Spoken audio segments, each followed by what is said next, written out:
¿Por qué una aerolínea elegiría instalar menos asientos en un avión en lugar de más? En una industria donde cada metro cuadrado de espacio en la cabina es un cálculo financiero, parece muy extraño lanzar un nuevo producto que ocupa más espacio y peso, mientras también acomoda a menos personas. Y sin embargo, eso es exactamente lo que Air France ha hecho con su nueva suite, la Premier.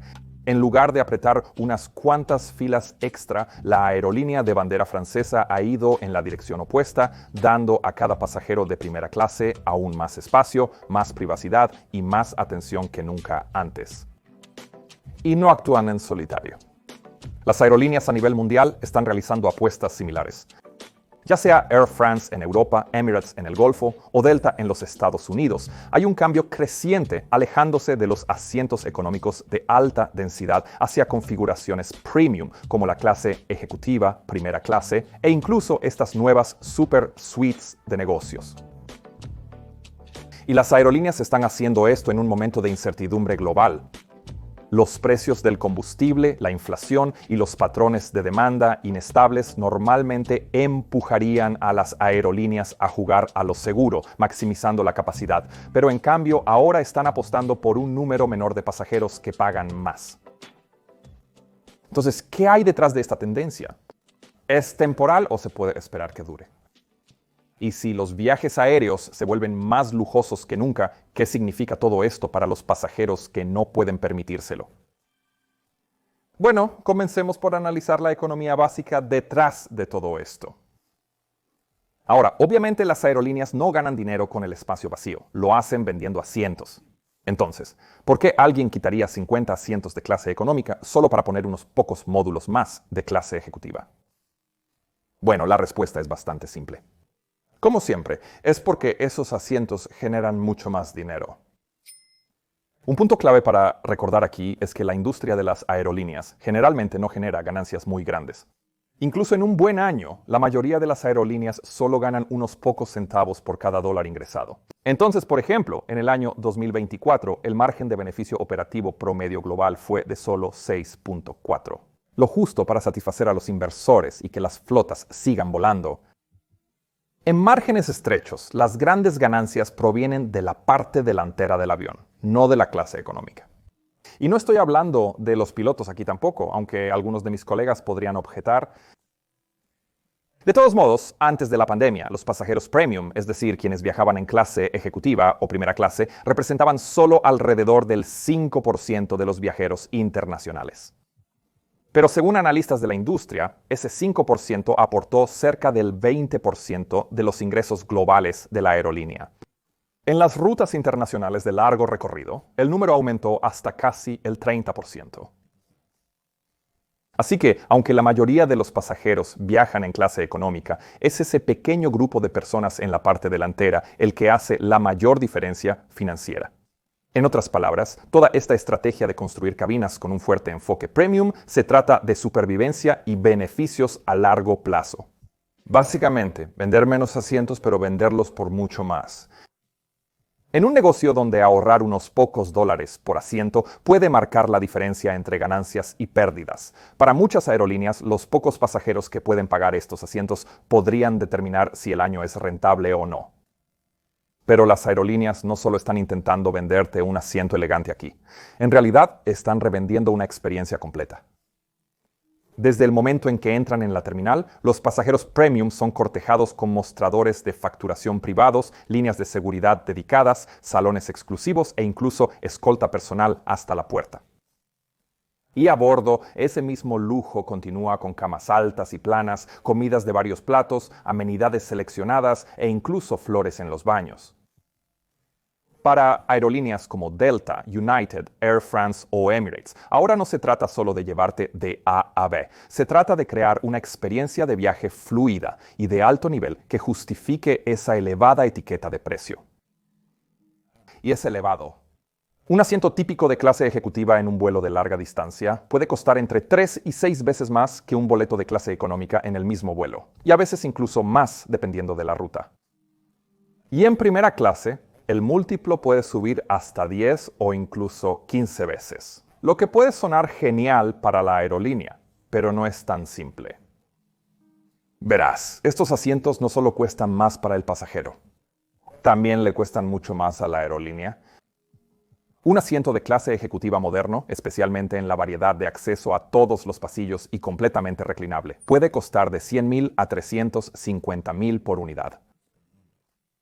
Entonces, si multiplicas eso por 30 a 40 asientos en una disposición típica de cuerpo ancho, estás mirando millones en inversiones de cabina solamente antes de que el avión incluso salga de la puerta. A diferencia de los asientos de clase económica, que requieren poco mantenimiento, los de clase ejecutiva están llenos de partes móviles. Usan motores eléctricos para desplazarse, que pueden fallar, y lo hacen. Además, los divisores entre los asientos pueden atascarse, entre otros problemas. Y un pasajero que ha pagado por estos asientos no aceptará una experiencia inferior a la estándar. Adicionalmente, los sistemas de entretenimiento en estos asientos suelen tener controles complejos y múltiples pantallas táctiles que requieren soporte de software continuo, incrementando el costo total de mantenimiento. Además, probablemente sean más difíciles de limpiar. Luego está el producto intangible, la verdadera experiencia del pasajero a bordo. En clase económica, en vuelos largos, podrías obtener una comida y bebida básica. En vuelos cortos, probablemente ni siquiera eso.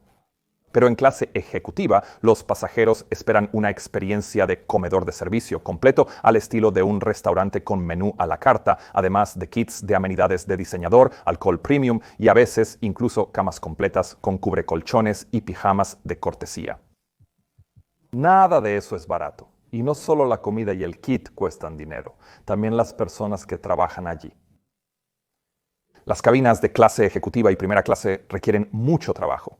Requieren más sobrecargos por pasajero, y esos sobrecargos también suelen ser más experimentados, lo que significa que tienen salarios más altos. En muchos sindicatos de aerolíneas, los miembros de la tripulación pujan por rutas premium, a menudo ganando el personal más antiguo.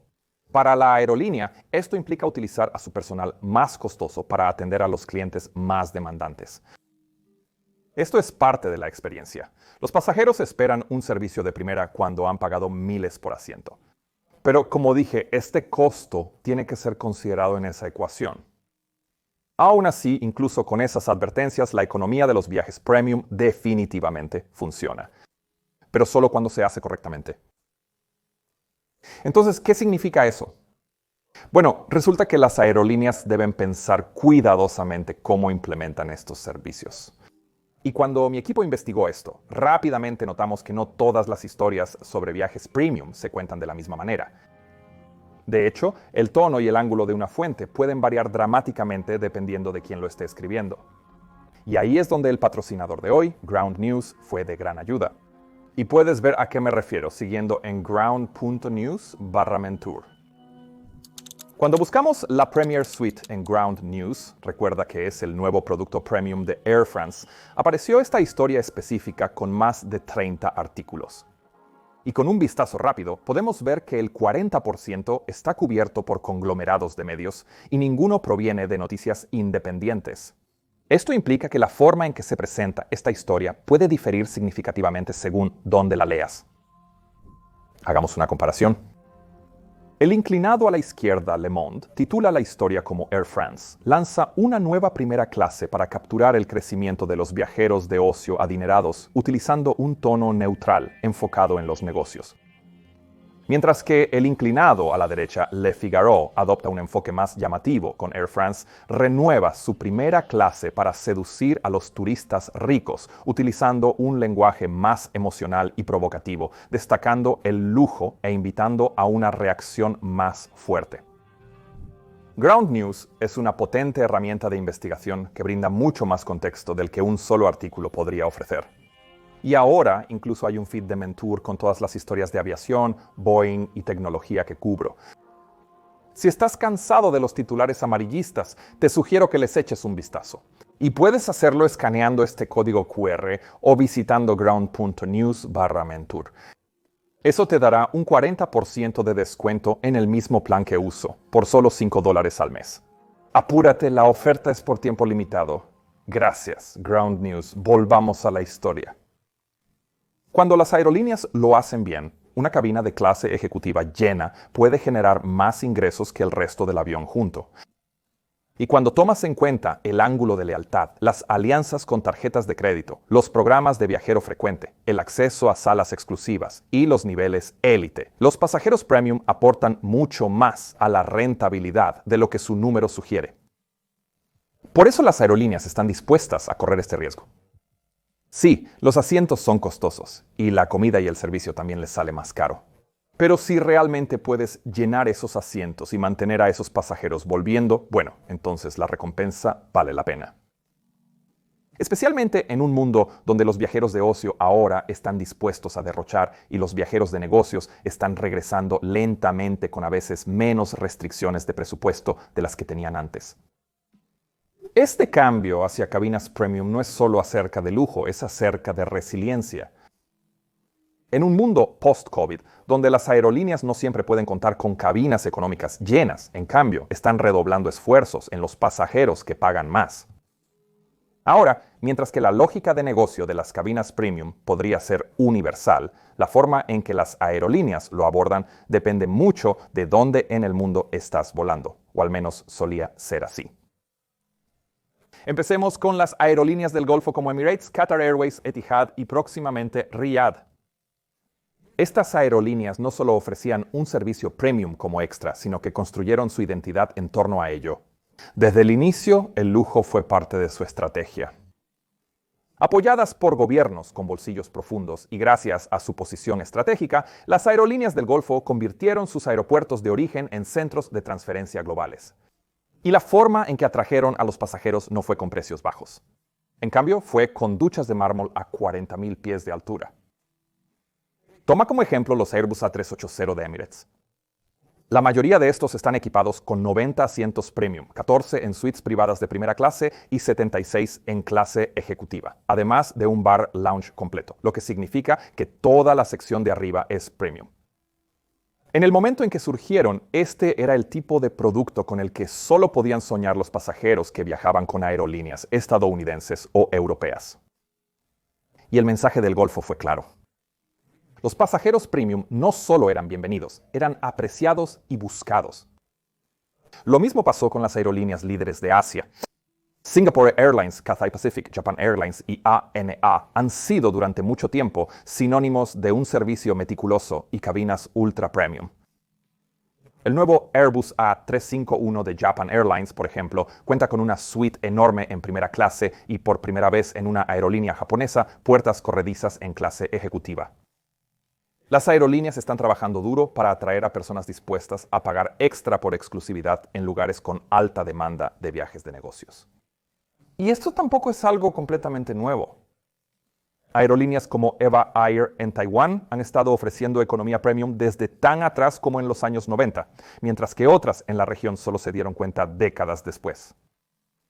Y luego está Air France, que ahora se ha inclinado fuertemente hacia esa misma filosofía premium. Su suite, la Premier, ya era impresionante antes y con su última iteración han llevado las cosas aún más lejos. Solo 4 asientos por fila en primera clase en un Boeing 777 con cada asiento extendiéndose a través de 5 ventanas, dando a cada pasajero de primera clase más espacio, más privacidad y más atención que nunca antes. Eso no es solo premium, eso es deliberadamente exclusivo, así es como evolucionó la ubicación premium en el Golfo y en Asia antes de llegar finalmente a Europa. Pero, ¿qué pasa con los Estados Unidos entonces? Bueno, durante los años 2000 y principios de los 2010, las aerolíneas estadounidenses básicamente solo estaban tratando de sobrevivir en el mundo posterior al 11 de septiembre. Años de quiebras, fusiones y reestructuraciones significaron que invertir en cabinas de lujo realmente no era una prioridad, por lo que la primera clase internacional prácticamente desapareció pronto. American Airlines fue la última en resistir, pero incluso ellos eventualmente comenzaron a retirar la verdadera primera clase en favor de cabinas de negocios más grandes. Delta One y United Polaris se convirtieron en el nuevo estándar. Productos de negocios decentes con camas planas, pero nada que rivalice con la opulencia de la Q-Suite de Qatar o una suite de Singapur. Incluso hoy, la primera clase doméstica de Estados Unidos es esencialmente solo un asiento más ancho con bebidas gratis. Definitivamente no encontrarás puertas correderas o servicio de caviar en un vuelo de, por ejemplo, Atlanta a Chicago. Las aerolíneas europeas tradicionales como British Airways y Lufthansa se ubicaron en un punto medio. Mantuvieron la primera clase internacional, pero generalmente en pequeñas cantidades, de 8 a quizás 14 asientos, reservados solo para rutas comerciales clave. Y en la parte de economía, muchas aerolíneas europeas en realidad aumentaron la densidad. British Airways, por ejemplo, pasó de 9 a 10 asientos en algunos de sus Boeing 777, y la clase ejecutiva intraeuropea a menudo significa poco más que un asiento económico con el asiento del medio vacío. Ahora, sé que esta no es una comparación de manzanas con manzanas. Las aerolíneas del Golfo casi exclusivamente vuelan larga distancia donde la comodidad importa más. Las aerolíneas de Estados Unidos poseen grandes redes nacionales donde los pasajeros tienden menos a pagar por lujo. Así, el mercado dio forma al producto, pero aquí es donde se pone interesante. Verás, durante los últimos años hemos visto una especie de convergencia. Las aerolíneas están aprendiendo entre sí, y las que una vez fueron líneas claras entre la extravagancia del Golfo, la excelencia asiática y el pragmatismo occidental, ahora son cada vez más difusas. Incluso en los Estados Unidos, las cosas han empezado a cambiar drásticamente. Recientemente, las aerolíneas estadounidenses estaban rezagadas frente a sus competidores europeos y asiáticos en calidad de cabina premium, pero actualmente el panorama está cambiando.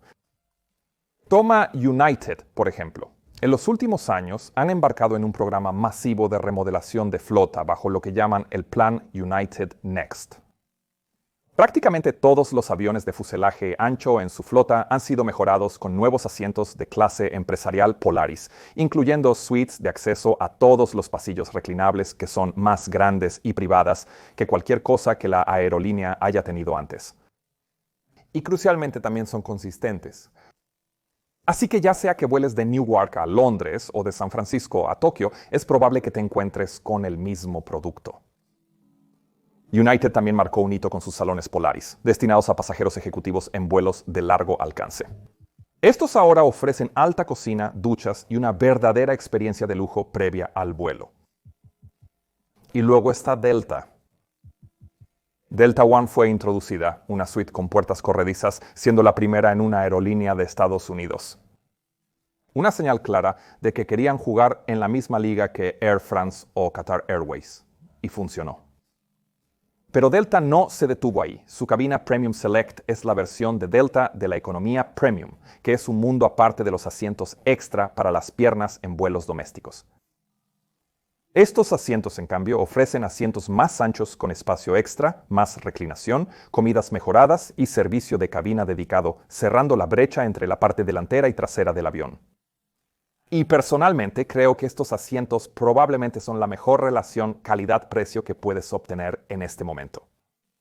Recientemente, Delta también ha anunciado un conjunto de servicios terrestres adaptados a los clientes de Delta One, incluyendo mostradores de facturación separados y salones exclusivos de Delta One, comenzando en los principales centros internacionales. Y eso es un movimiento claramente dirigido a competir con la experiencia terrestre de Polaris de United. En síntesis, las aerolíneas de Estados Unidos entendieron que la comodidad sí vende. Y en una era donde la demanda premium está en aumento, productos como Delta One y Premium Select no son solo agradables de tener. Como recientemente lo expresó el director ejecutivo de Delta, ahora tienen más personas dispuestas a pagar por asientos premium de las que tienen asientos premium. Mientras tanto, los gigantes del Golfo también se adaptan. Emirates recién agregó la economía premium, un guiño al creciente mercado de lujo de nivel medio. Y Qatar Airways está tan segura de sus asientos de clase ejecutiva Q-Suite que ya ni siquiera se molesta con la primera clase en la mayoría de sus aviones. ¿Y por qué es eso? Bueno, porque resulta que una clase ejecutiva realmente excelente es suficiente para la mayoría de los viajeros de alta gama. Y también son más rentables por metro cuadrado que las suites de primera clase excesivamente lujosas. He tenido el placer de viajar con mi esposa en estas Q-Suites. Y tengo que decir que, aunque es muy caro, convierte el viaje de una molestia necesaria en uno de los verdaderos puntos destacados de cualquier viaje. Pero ¿qué pasa en Europa entonces? ¿Qué está pasando allí? Bueno, hemos tocado el tema un poco, pero el director ejecutivo de Lufthansa, Carsten Spohr, está convencido de que después de años de intentar reducir su presencia en primera clase, 2023 fue el primer año en que mi equipo me ha dicho que necesitamos crecer en primera clase. Hoy en día, las cabinas premium están volviéndose muy competitivas. Ya sea Air France operando un 777 equipado con la Premier en uno de sus múltiples vuelos diarios a Nueva York, pero curiosamente solo uno de todos ellos, o Singapore Airlines adaptando su mezcla de asientos dependiendo del perfil de demanda de la ruta, las configuraciones de cabina se han convertido ahora en una especie de tablero de ajedrez económico. Y creo que es realmente clave que entiendas que lo que está sucediendo ahora es que las aerolíneas no solo están diseñando y equipando cabinas de lujo sobre la marcha, también las están asignando tácticamente. Un Boeing 777 configurado con la Premier y una amplia sección de clase ejecutiva probablemente opere principalmente en destinos como Nueva York o Tokio, donde los viajeros corporativos de alto rendimiento y los pasajeros de ocio con alto poder adquisitivo justifican esa distribución. Pero Air France no toma ese mismo jet y luego lo vuela al Caribe. Esas rutas con gran cantidad de ocio suelen recibir aviones con muchos más asientos económicos y cabinas premium más pequeñas optimizadas para el volumen sobre el lujo. Esta estrategia de implementación significa que la misma aerolínea puede adaptar su producto y su rentabilidad para ajustarse a la demanda de cada mercado. Se está utilizando el mismo tipo de avión, pero a través de un caso de negocio completamente diferente dependiendo de la ruta. Esto podría generar ciertos desafíos interesantes para la aerolínea. Si, por ejemplo, hubiera una necesidad de un cambio repentino de avión y el avión de reemplazo no tiene la misma cabina, bueno, entonces la aerolínea se enfrentará a algunos viajeros premium realmente descontentos. Y ese tipo de reprogramaciones ocurren, créeme. Pero dejando de lado tales aspectos prácticos, parece que la industria de la aviación global ha llegado a una conclusión compartida. Si vas a volar con menos pasajeros, es mejor que te asegures de que cada uno de ellos valga más. Las aerolíneas ahora están apostando a que el lujo pagará no solo en satisfacción del cliente, sino también en ingresos concretos y sustanciales. Y a juzgar por las tendencias que estamos viendo en este momento alrededor del mundo, parece que podrían tener razón, lo cual es mejor que tengan, porque el dinero que las aerolíneas están invirtiendo en cápsulas de clase ejecutiva y suites estilo apartamento son inversiones realmente a largo plazo. Las aerolíneas no pueden cambiar la disposición de las cabinas a su antojo. Decidir cuántas filas de clase ejecutiva instalar o si incluso ofrecer primera clase en absoluto requiere años de planificación avanzada, aprobaciones de diseño, cronogramas de fabricación de certificación y coordinación de mantenimiento. Es una de las decisiones más cruciales que toma una aerolínea. Y cuando una aerolínea establece una configuración, esencialmente está haciendo una apuesta sobre cómo será la demanda de pasajeros de 5 a 10 años a partir de ahora. Tomemos como ejemplo la nueva renovación de cabina Allegris de Lufthansa. Eso costó $2.700 millones para hacer y fue un compromiso para renovar toda su flota de largo recorrido, lo cual no sucedió de la noche a la mañana. Sin embargo, requirió mucho tiempo. De hecho, las aerolíneas, que podían permitírselo, aceleraron las remodelaciones de cabinas durante la pandemia, utilizando ese tiempo de inactividad no deseado para mejorar los interiores de sus aviones. Y para quienes lograron invertir, esa inversión ahora rinde grandes frutos. Porque cuando los pasajeros regresaron en masa, lo que hicieron, las aerolíneas que habían apostado por la comodidad estaban listas para capturar ese aumento en la demanda, especialmente de los viajeros de ocio dispuestos a derrochar después de años de estar atrapados en tierra. Pero esta transformación también está creando otro problema inesperado, no en el cielo, sino en tierra. La saturación de las salas exclusivas y las tensiones en los programas de lealtad son ahora señales muy reales del auge premium. Por ejemplo, Delta admitió recientemente que sus salas de espera estaban abrumadas, no por personas que se colaban, sino por pasajeros premium que pagaban y élites de tarjetas de crédito. Esa demanda está obligando a las aerolíneas a replantear la estructura de costos de todo su ecosistema premium, haciendo que el acceso a las salas sea más caro y rediseñando sus niveles de lealtad, lo cual obviamente no agrada a todos. Y luego también hay otro giro aquí. Verás, el viaje de negocios tradicional no ha desaparecido. Ha adoptado una forma un poco distinta. Las empresas podrían estar enviando a menos gerentes de nivel medio alrededor del mundo, gracias a cosas como Zoom y Google Meet, pero aún siguen enviando ejecutivos para grandes negocios o conferencias. Y cuando lo hacen, vuelan con estilo. Además, ahora tenemos muchas más personas haciendo viajes combinados, mezclando negocios y ocio en viajes más largos, lo que básicamente significa que tenemos un nuevo tipo de cliente de alto valor. Uno que quiere más espacio, más privacidad y a menudo está dispuesto a pagar incluso más de lo que pagaba antes. Así que cuando ahora ves a Air France expandiendo la Premier o a Delta construyendo lanzamientos dedicados de Delta One, no se trata de un producto llamativo. Es parte de una estrategia a largo plazo. Las aerolíneas están apostando a que los viajeros de mañana, ya sea que estén celebrando un hito personal o cerrando un trato, seguirán pagando más por una mejor experiencia.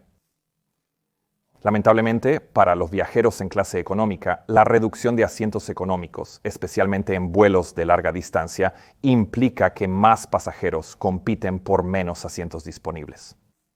Esto indica que los precios de los asientos de clase económica también están aumentando. Eso podría ayudar a impulsar a algunos pasajeros hacia la clase ejecutiva o económica premium, pero también significa que si tienes un viaje de larga distancia que has estado planeando durante años, quizás deberías considerar hacerlo lo más pronto posible. Me encantaría saber tu opinión sobre esto. ¿Crees que las aerolíneas se equivocan al enfocarse en los viajeros premium o planeas volar en clase ejecutiva próximamente? Cuéntame en los comentarios. Por cierto, esto es exactamente lo que Ben y yo discutimos en nuestro podcast Captain Speaking, que espero hayas escuchado. Es completamente sin guión y auténtico.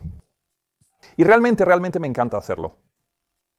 Ahora, si quieres ver mi próximo video nuevo, antes que todos los demás, posiblemente incluso hoy, o si quieres unirte a mi próxima reunión en Zoom, entonces escanea este código QR o ve a patreon.com/join/mentorpilot.